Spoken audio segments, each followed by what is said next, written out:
कल यहीं पर हैदराबाद की शेरवानी आई थी, इसलिए मैं लखनऊ की शेरवानी पहन के आया हूं, ताकि आज आपके सामने मैं ऐलान करके बता सकूं, हैदराबाद की शेरवानी नफरतें बांटने निकलती है और लखनऊ की शेरवानी अबू आसिम आजमी पहनकर पूरे हिंदुस्तान में मोहब्बतें बांटते हैं।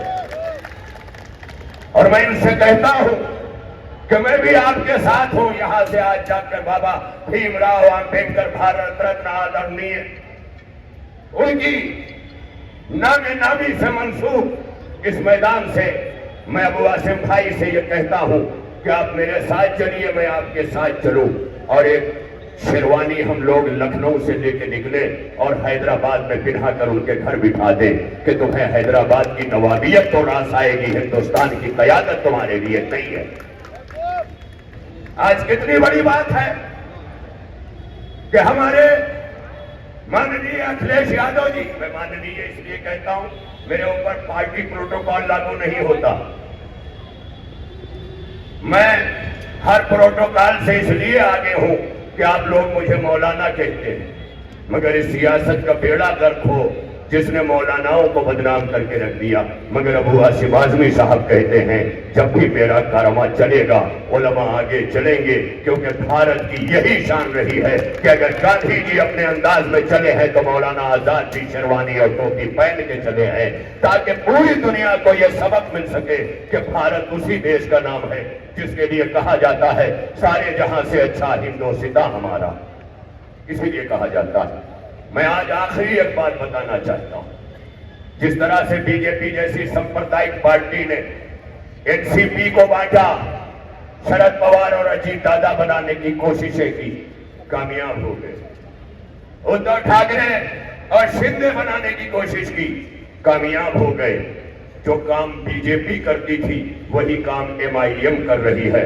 वहां शिंदे और उद्धव को बांटा गया, वहां पर हमने देखा कि जनाबे शरद पवार और उनके भतीजे को बांटा गया, और वही काम समाजवादी में सेक लगाने के लिए एमआईएम ने यहां कोशिश की कि किसी को तोड़ लिया जाए। भिवंडी का एक टूटता हुआ भी दिखाई देता है, लेकिन टूटे हुए तारे हमारा मुकद्दर नहीं है। हमारा मुकद्दर वो सितारा है जो अपनी चमक से लोगों को रास्ता दिखा सके।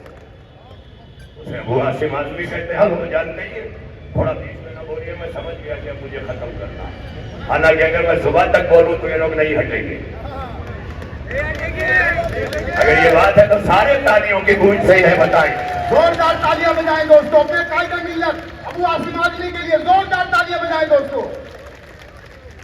ये तो अच्छा हुआ कि मैं पेशावर बोलने वाला नहीं, वरना टाइम जो है वो टैक्सी की तरह बढ़ाता जाता। लेकिन मैं कौम का दर्द लेके आया हूं। ये वाइसी साहब हैदराबाद से जब से ये मुस्लिम कयादत का बेड़ा गर्क कर रहे हैं, अखिलेश यादव जी ने बहुत सारे मुसलमानों को टिकट देकर उत्तर प्रदेश में अपने नाम, कभी मुल्ला जो है वो अखिलेश लिया, कभी अखिलेश खान लिया, लेकिन ये सब सहते हुए भी अखिलेश यादव ने मुसलमानों से उनकी कयादत नहीं ली, बल्कि मुस्लिम कयादत को बढ़ावा दिया। तेजस्वी यादव ने बिहार में सबसे ज्यादा मुस्लिम टिकट बांटे, लेकिन अपनी आईएमआई को लेकर के असदुद्दीन ओवैसी ने वहां 5 सीटें जीतकर 35 मुस्लिम कयादतों को दफन कर दिया। मैं आपसे पूछना चाहता हूं, क्या क्या ऐसे लोग कि जो सांप्रदायिक ताकतों को फायदा पहुंचाने के लिए जब ये निकलते हैं तो इनका काम ही मुस्लिम कयादत को खत्म करना होता है। गोंडी में भी 4 बार के मुसलसल जीते हुए अबू आसिम आजमी साहब के मुकाबले में भी एमआईएम का नुत्फा लाके डाला गया। नुत्फा समझ रहे ना आप? नुत्फा लाया गया, लेकिन गोवंडी की आवाम ने नुत्फे ही को खत्म करके विलादत को रोक दिया और बताया कि यहाँ समाजवादी चलेगी, इसके अलावा कोई पार्टी नहीं चलेगी। Samajwadi party, Samajwadi party, Abu Asim Azmi. माशाल्लाह, सबके ऊपर तो आपकी आवाज भारी है, थोड़ा इन्हें भी बोलने देना। मेरे साथ बोले, अबू आसिम आजमी, हिंदुस्तान, हिंदुस्तानी क़यादत। आप जिंदाबाद रहे। बस आखिरी बात मैं कहना चाहता हूं, हालांकि आज मैं 1.25 घंटा बोलने के लिए आया था, मैं अक्सर मीलाद में, मजलिस में, महफिल में, मुशायरे में, हर जगह आपको यही बोलता हुआ दिखाई देता हूं। लेकिन आज सियासत के इस स्टेज पर इसलिए खड़ा हुआ हूं कि अगर तुमने अब भी फैसला नहीं लिया और इलेक्शन को तफरीह समझ लिया तो याद रखना तुम्हारी हस्ती को मिटाने के लिए मुसलसल मंसूबे बन रहे हैं। मैं सलाम करता हूं ऐसे लोगों को कि जिन्होंने अगर पार्टी बनाई है तो हिंदू मुस्लिम नहीं बनाई है, सियासत की पार्टी बनाई है। हम उस क़यादत को नकारते हैं जिसे सिर्फ हिंदू चाहिए, हम उस नेतृत्व को नकारते हैं जिसे सिर्फ मुसलमान चाहिए। हमें ऐसी पार्टी चाहिए कि जिसमें मुसलमानों को हिंदू भी चाहिए और हिंदू को मुसलमान भी चाहिए, और यही इस भारत की शान है। और इसी के साथ मैं अपनी बात तमाम करना चाहता हूं, मगर अभी हमारे भाई ने राहत इंदौरी साहब की आत्मा को जो तकलीफ दी है, मैं चाहता हूं राहत इंदौरी साहब की आत्मा को एक मैं खिराज दे सकूं उनकी रूह को।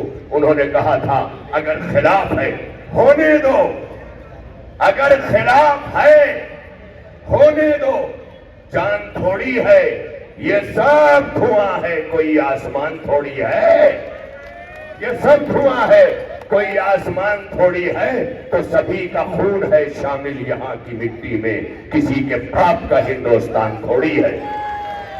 सभी का खून है शामिल यहाँ की मिट्टी में। और जो शेर राहत भाई का सब छोड़ देते हैं वो मैं भाजपा को आज अर्पित करते हुए, नजर करते हुए सुनाना चाहता हूं कि जो आज साहिबे मनसब हैं कल नहीं होंगे, जो आज साहिबे मनसब हैं कल नहीं होंगे, किराएदार हैं जाती मकान थोड़ी है। इसी के साथ मैं अपनी बात को तमाम करता हूं। हिंदुस्तान जिंदाबाद, जय हिंद, जय महाराज, जय समाज।